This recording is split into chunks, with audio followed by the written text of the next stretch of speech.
My goodness, y'all. This trade almost made me quit. Day trading options, especially since I'm back in my Forex bag.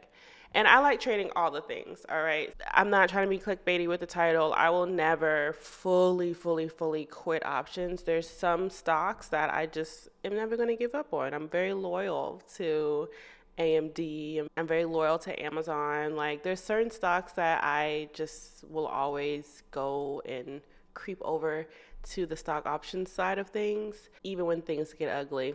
And things got ugly for me where it was like, dang, why am I trading options?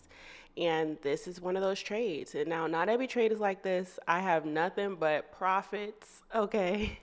I have nothing but profits to show and prove that this is not every trade. However, some trades are like this, and it makes you question, what did I just do? I just wasted a lot of time.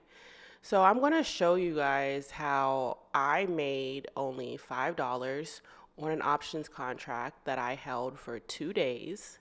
Even though the stock itself moved $5. I only made $5 on the options contract. Now, if you trade options, you know if the stock moved $5 in the direction that I need to go in, you should have made bank.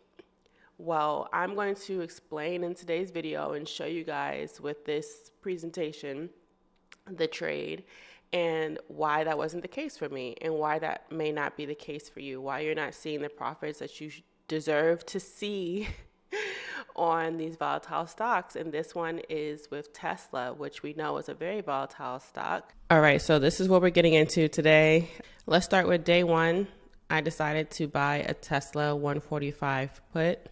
At the time that I bought it, Tesla had a gap down, and we were basically heading down to the lower level, to my lower support beam, and I knew that. So I decided to go ahead and get it put. We were trading around the 155 area, so I was about $10 out the money.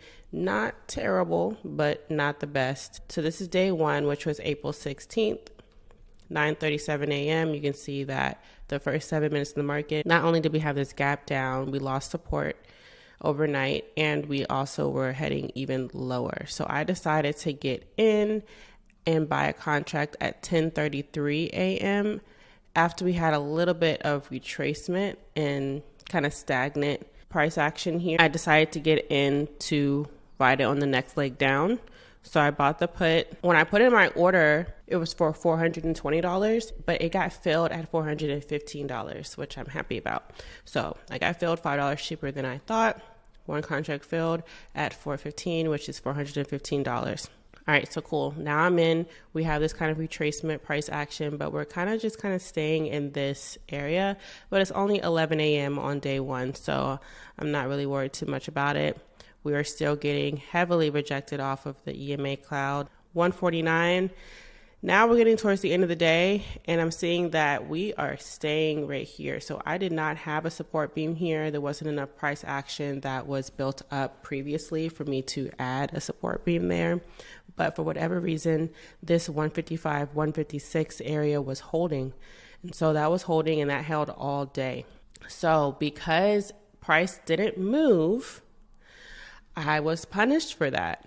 Even though we didn't go up or down, we just kind of stayed, we stayed in the same range. I got in around 156. We ended the day at 156.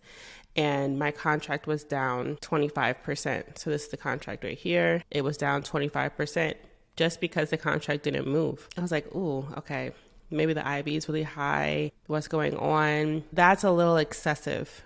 I know that it was an out the money option, but it wasn't that out the money where it should have been depreciating like that. So I was a little bit confused, but there's nothing I can do about it. It was after hours, 4:12, when I took that screenshot, and the contract's down 25%. So all I could do was hope that the next day would be a gap down so that I could close out and get out of this bad contract. So here we are, day two. And I ended up drawing a box on my chart just to showcase that we were trading in a range. And I put price alerts to let me know when we got out of that range because I didn't want to look at this all day and monitor it. So this is day 2, April 17th. We are still in that range at 9:35 a.m., but we're at the bottom. My alert went off and I'm like, okay, are we about to break out of this range? Preferably to the downside because I got a put. Well, yes, we did. So about 20 minutes later, we ended up breaking out of the range and we're starting to head down lower. Perfect. My contract should be up, right? No, it wasn't up. So now at 11:55, I am not only down overall, but I'm also down for the day, even though Tesla is now moving lower than the price that I got in at. So I'm like, okay, so this is one of those. I am down now in total 28% on this contract. 3:57 p.m., 3 minutes before the market closes, we were heading down even lower on Tesla. So that means I'm getting more in profit, but not by much. Not by much at all. I only ended up getting a 1% return for the day, and I'm still down 24% overall, even though now Tesla is clearly heading in my direction. Now I'm carrying it over to day 3, and this contract has an expiration date of 4/26. So it's not that I was opposed to holding it for 3 days. I just didn't expect to have to hold it for 3 days. But nonetheless, we're here. And finally, I got that gap down.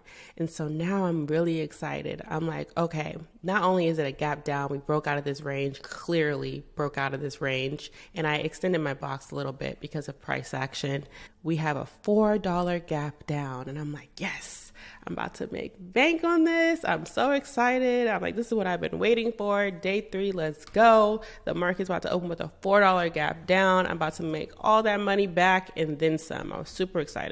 Okay, so 9:30, bam, shoots up. First literally minute of the market, I'm up $98. The contract's up 7%. And I'm like, okay, I'm thinking it's going to go up more because this is a $4 gap down.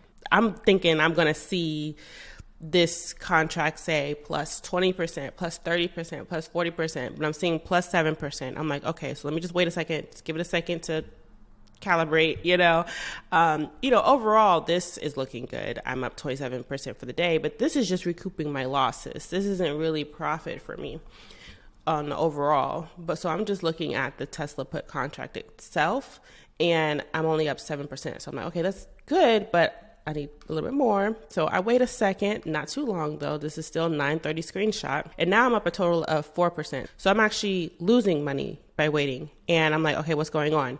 So then I take a screenshot and I see, okay, 1 minute after the market, we had that gap down, but now we're starting to fill the gap. And I did not want to get caught in a gap fill because I have been trading long enough to know and understand that you need to close out your contracts in those first 5 minutes of the market so you can get the best price when you are selling a contract back to the market. When you're buying, don't buy the first 5 minutes. But when you're selling, sell it back to the market those first 5 minutes. You can sell it for the best price. So I did not want to get caught in this gap fill. I'm already losing. I'm like, okay, I want to get out in profit. So I closed the trade at 9:30 for $420. So I made $5 on this overall. And you can see here, I bought it on April 16th for $415 and I sold it on April 18th for $420. Now, I was pretty disappointed and I continued to watch this exact contract for what it did for the rest of the day. And Tesla ended up going down even lower, and this contract ended up going up to like plus 10% at the most, and that's it. Long story short, wasn't the best contract, and there were some other outside factors that made it not the best contract. And it's one of those time wasters, money wasters, and lesson learned.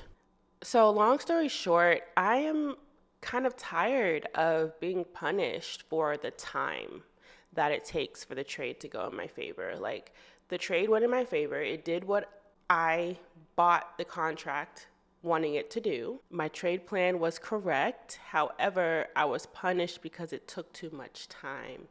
And I'm starting to get a little annoyed with that because trading other instruments and other commodities, that's not the case. On the Forex side, that's not the case. You don't have that time decay that is eating at your well-deserved profits.